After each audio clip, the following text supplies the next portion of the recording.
Mixed martial arts has a long history of finding the biggest person possible and then seeing if any human being has a chance of beating them up. You don't even need solid credentials to be a big star if you are exceptionally huge, but there's one place in the MMA world these titans aren't thriving, and that is the UFC. Don't get me wrong, they're certainly not above putting on fights that are pure freak show. Hello CM Punk, how are you? Alright, fuck you. But the giant side of spectacle bouts tend to be reserved for other regions outside the US for some obvious and not so obvious reasons.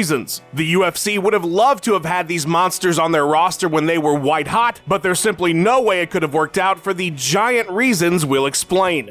I'm Tommy from MMA On Point, and these are 10 massive fighters you'd never see in the UFC.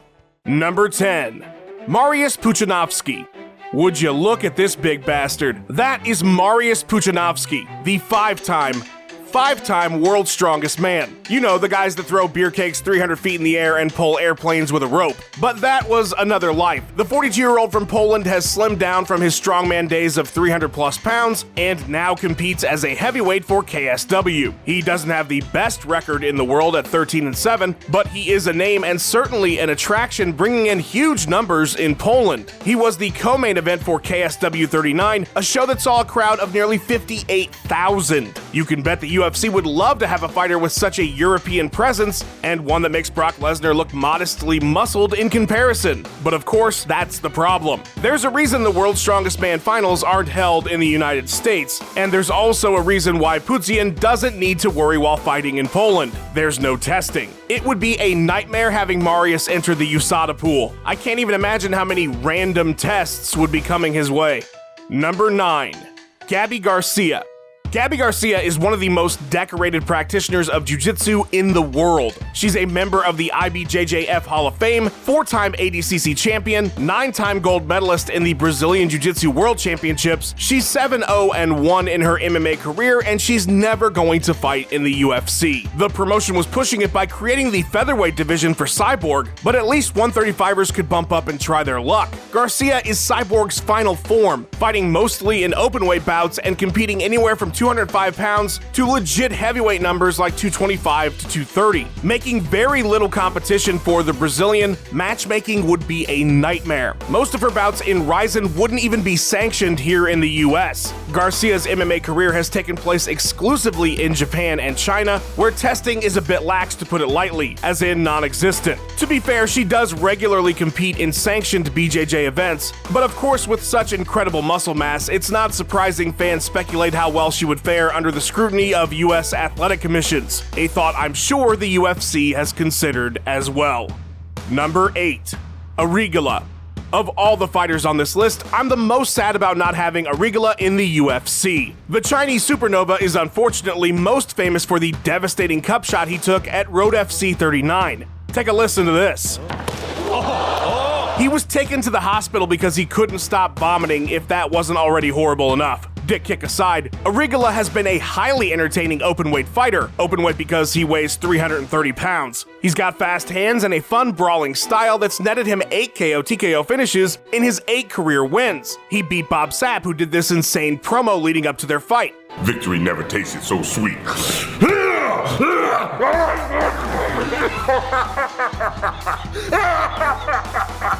Currently active with years ahead of him, Arigula's always smiling and seemingly having a good time when he's not getting into fights at press conferences or fights after his fights. Fuck you!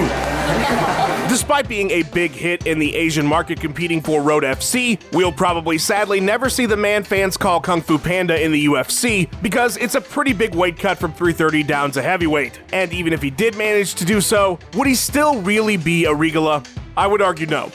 Number 7. Bob Sapp.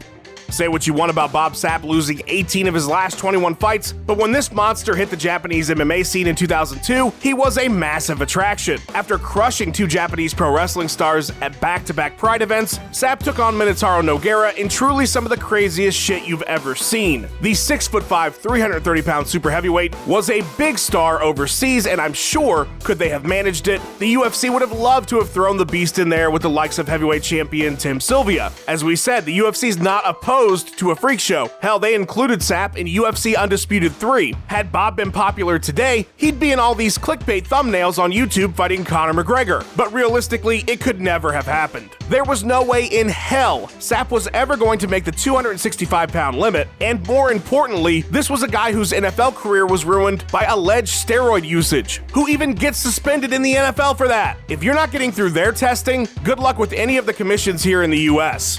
Bob was a UFC monster not to beat. Number 6. Butterbean. We got a thick boy here. At 5'11", Eric Esch, aka Butterbean, isn't exactly the tallest guy in the world, but he is an enormous 425 pounds, making him a perfect fit for our list. And truth be told, he probably has some of the best big guy credentials as well. A tough man turned IBA super heavyweight champion, Butterbean went 77-10 in his pro boxing career with 58 knockouts. Those are some heavy hands. What you may not know is that he had an MMA career of 26 fights as well, including several bouts in Pride. He even subbed Zulu Zinio with an Americana. In his time as a fighter, Butterbean became a pop culture figure for his unique story and look, appearing on multiple TV shows and famously beating the shit out of Johnny Knoxville in Jackass the movie. With his mainstream appeal and his KO power, mid-2000s Butterbean would have certainly been the type of fighter the UFC could have been interested in bringing on board. Sign me up for Lesnar Butterbean, are you kidding me? But of course, being nearly 200 pounds over the heavyweight limit meant that dream fight would never come to fruition. Number 5. Alen Karev. 6'7", 400 pounds. That sounds ridiculous, and it is, but that is the size of the absolute unit that is Alen Karev. A Russian-born sumo wrestler, Karev left the 2013 games as a gold medal winner. He's a former arm wrestling world champion as well, and as a giant who likes kicking ass, he decided to try the JMMA scene. For a year starting in 2005, Alen dabbled in the world of mixed martial arts, getting KO'd by Bob Sapp and subbed by Gary Goodridge, amongst others. He ended his brief run with a 2-3 record, but the appeal of a giant isn't in their abilities, it's in their massive size. Imagine Andrei Arlovsky, then UFC champion, having to try to deal with a monster like that. Of course, the idea that Karev would be able to compete in the UFC is ludicrous. This is a guy who has 70 pounds on Bob Sapp. You could cut him in half and he'd still just barely make light heavyweight. I suppose he could lose the sumo weight and eventually get down to the 265-pound limit, but at that point, what would even be the point? Number 4. Akebono.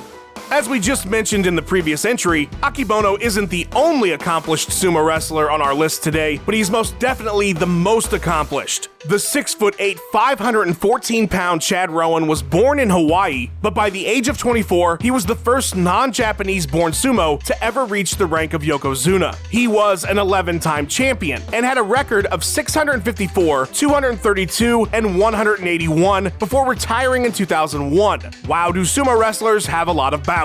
A megastar in Japan, in 2003, Akebono would begin competing in kickboxing bouts, going 1-9 and fighting Bob Sapp and Man Choi several times, as well as Rick Rufus, Duke Rufus's older brother. During this same period, Rowan would compete in MMA, his first bout taking place in 2004 against Royce Gracie. He would go 0-4 in his career, losing to Don Fry, Bobby Oligan, and Giant Silva. But the sheer size of Akebono was more than enough to sustain his appeal, even appearing in a match at WrestleMania against The Big Show in 2005. Popular or not, being over 500 pounds, there's just no US MMA of relevance that Rowan could ever be able to compete in, especially the UFC.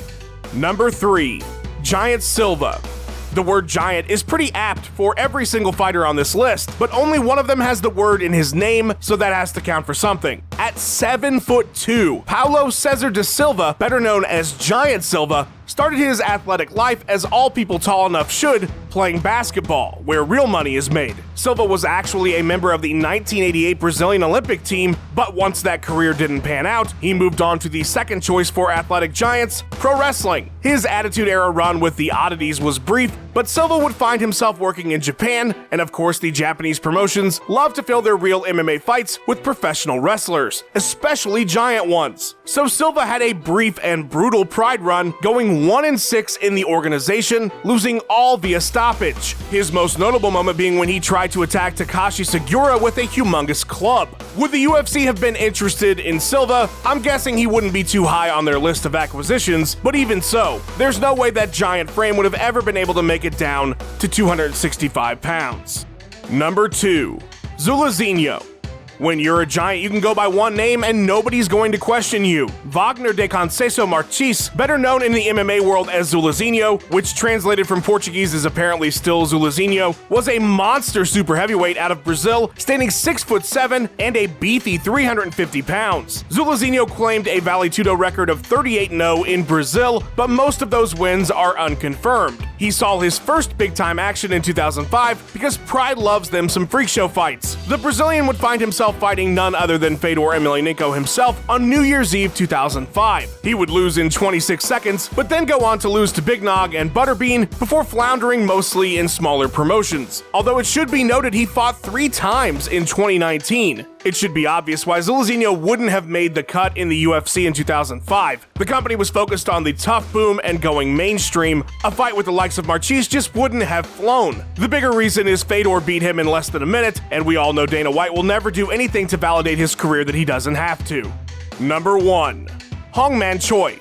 Our next entry's nickname is Techno Goliath, and if that's not enough reason for him to be number 1 on this list and on every UFC card ever, I don't know what is. Man Choi, a South Korean kickboxer and pop star, I'm not kidding, look it up, is a towering 7 feet 2 inches tall, and he's got 350 sitting on that frame, but he carries it well. After winning the K1 Seoul Grand Prix 2005 in kickboxing, Choi would take his talents to MMA, and as is the tradition in Japan, fought Fedor on New Year's Eve 2007 and Mirko Krokop the following New Year's Eve. He didn't win either of those fights, but he did force Jose Canseco to tap to strikes, so he's a good one in my book. Choi was certainly in high demand in that era, and no doubt could have caught the UFC's eye. He was actually meant to be Brock Lesnar's first professional opponent at Dynamite USA, a rare North American event for FEG. But there was the issue of the brain tumor he had that halted the fight. Turns out US commissions aren't too big on fighters fighting with serious medical issues, and we're guessing the UFC wouldn't have been either. Thanks for watching. Please give us a like and subscribe. We've got 3 new videos or more for you every single week. Let us know what you thought of the video in the comments below. Huge shout out to Max Randall for editing this video together. Follow him on Twitter at Max_Randall. Follow On Point MMA on Twitter, and have yourself a wonderful day.